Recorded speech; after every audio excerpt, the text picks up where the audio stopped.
YouTube சேனலுக்கு interview, வேற ஒன்றும் இல்லை.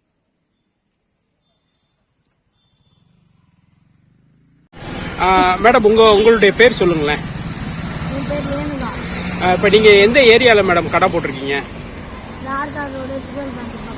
Okay madam. இப்போ வந்து நீங்கள் இப்போ ஒரு பூ தொழில் இது பண்ணுறீங்கல்ல, இப்போ நீங்கள் காலையில் பூ வந்து எத்தனை மணிக்கு மேடம் போய் வாங்குறீங்க?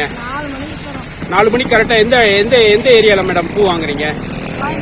கோயம்பேடு. ஓகே. இப்போ கோயம்பேடுல வந்து இப்போ எப்படி மேடம் கரெக்டாக வந்து பூலாம் உங்களுக்கு கரெக்டாக கிடைச்சிடுதா, இல்லை உங்களுக்குள்ளே பயங்கர போட்டியெல்லாம் இருக்கும்ல?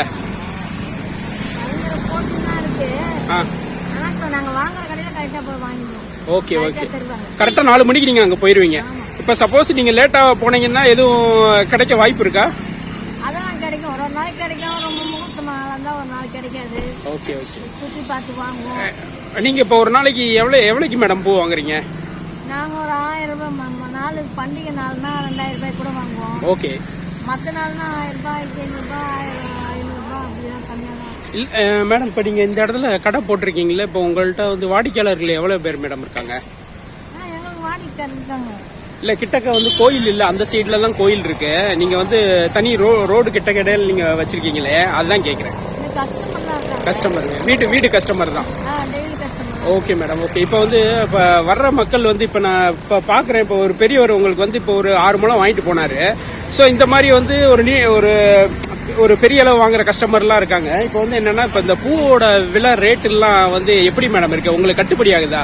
இப்போ விழாக்கால சமயம் ஒரு சாதாரண டைமும் உங்களுக்கு கட்டுப்படி ஆகுதா? வாங்கி வந்து இப்போ ஒரு நாளைக்கு வாடிக்கை கஸ்டமர் இருந்தால் அவங்க கரெக்டான அந்த இன்னைக்கு என்ன ரேட்டு தரணுமோ, எப்பயுமே வேலை ஜாஸ்தி இருந்தாலும் அதே ரேட்டு தான் தரணும். Okay okay. அவங்க கஸ்டமர் ஆச்சா, நான் அவங்க எந்த வேலை வித்தாலும் அதுதான் எனக்கு, நான் டெய்லி கஸ்டமர் தானே, அதே வேலைக்கு தாங்கன்னு சொல்லுவாங்க. ஓகே. சரி, அதே மாதிரி அவங்க கஸ்டமர் தான் நல்லா 10 ரூபா நஷ்டம் வந்தாலும் லாபம் வந்தாலும் கம்மியாக இருந்தால் 10 ரூபா கிடைக்கும் எங்களுக்கு. ஜாஸ்தியாக இருந்தாக்கா அதே ரேட்டுக்கு அந்த கஸ்டமருக்காக கொடுத்துருக்கோம். இப்போ மேடம் இப்போ வந்து இந்த சில பேர் வந்து இப்போ இந்த மாதிரி கடைக்கு வந்து பார்த்துட்டு வந்து வட்டிக்கு கொடுப்பாங்க. ஒரு 5000 10,000 நீங்கள் கரெக்டாக கொடுத்தீங்கன்னா 1 லட்சம் வரை கொடுக்குற மாதிரி இருக்கு. அந்த மாதிரி எதுவும் உங்களுக்கு ஹெல்ப்ஃபுல்லாக இருக்கா? அது கரெக்டாக கட்டினா கரெக்டாக அவங்களும் கரெக்டாக பண்ணுறாங்களா? டெய்லி ரொட்டேஷன் கரெக்டாக வருதா மேடம்? Okay okay. இப்போ ஓகே ஓகே ஓகே. கரெக்டாக வருங்க. வண்டிக்கு காசு வாங்கிடுறேன்ல. ஓகே. வீட்டு வாடகை கட்டணும், வியாபாரத்துக்கு காசு வேணும். ஓகே. எதுனா ஒரு ஃபங்க்ஷன்னா காசு வேணும். ஓகே. அதனால அவங்க கிட்ட வாங்கிடுவோம். உடம்பு முடியலனாலும் ஒரு நாள் நாங்கள் லீவ் எடுக்க மாட்டோம். Okay okay. அவங்களுக்கு ஒரு நம்பிக்கை இருக்கும், நீங்க டெய்லி கடை போடுறீங்கன்னு. கொடுங்கன்னா அவங்க நம்ம காசு கேட்டோம்னா உடனே ஒரு தருவாங்க. நாங்கள் அந்த டெய்லி வியாபாரத்துக்கு போயிட்டு வந்து அதை கடையில் தான் அவங்க கடை. அது வந்து அவசர தேவைக்காக உங்களுக்கு ஹெல்ப்ஃபுல்லா இருக்கு. Okay okay.